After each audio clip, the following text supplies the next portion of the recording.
ছোট্ট একটা mini blog তোমাদের সাথে শেয়ার করি। আর এখন আছি না বড় বাজারে, যাওয়ার সময় কোনো ভিডিও রেকর্ড করিনি, তো ভাবলাম বড় বাজারে এসে যখন তোমাদের একটু কিছু কালেকশানও শেয়ার করি, প্লাস আমিও একটা ছোট্ট ব্লগ করে নিই। এবার সবাই জানতে চাইবে যে বড় বাজার কেন গিয়েছিলাম। তো বড় বাজারে অ্যাকচুয়ালি এসেছিলাম পার্লারের জন্য, শুভদার পার্লারের কেনাকাটা করার জন্য চলে এসেছিলাম বড় বাজারে। কারণ টুকটাক অল্প জিনিস নিতে না প্রচুর টাকা খরচ হয়ে যায়, কিন্তু সেটা বড় বাজারে আসলে আর অনেক টাকার বাজেট যখন হয় না, তখন প্রচুর নিজের সেভ হয়, নিজের লাভ হয়।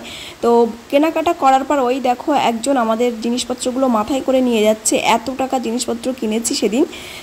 তো মানে এতটাই ভিড় ছিল আর এতটাই ব্যস্ত ছিলাম যে আমি পুরো ব্লগটা কমপ্লিট করতে পারিনি। তো ছোটো ছোটো ক্লিপ তোমাদের সাথে আজকে শেয়ার করছি।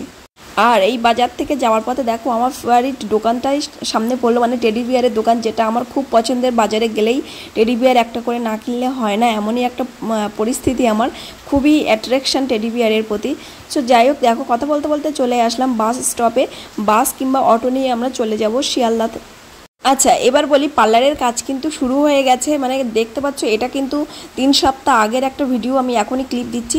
তো কী কী কেনাকাটা করলাম দেখতেই পেলে। Nail extension plus facial plus চুল স্ট্রেটনারের যে জিনিসপত্রগুলো কিন্তু সব কালেকশানে চলে এসেছে। তো তোমরা যারা যারা এখনও পর্যন্ত পার্লারে আসোনি তারা পার্লারে এসো, ডেটটা বুক করে নিজের পুজোর জন্য সুন্দর করে সেজে ওঠো। তো সেইভাবেই তোমাদের সাথে একটা ছোট্ট ব্লগ শেয়ার করলাম। আর পার্লারটা কিন্তু হিঙ্গলগঞ্জ, শুভদার পার্লার বলে যে কেউ চিনিয়ে দেবে। তো অবশ্যই এসো, পুজোর কাজের জন্য কিন্তু সব মানে শুরু হয়ে গেছে। পুজোয় কিন্তু ভীষণ অফার চলছে পার্লারে, তো অবশ্যই কিন্তু পার্লারে চলে এসো তাড়াতাড়ি।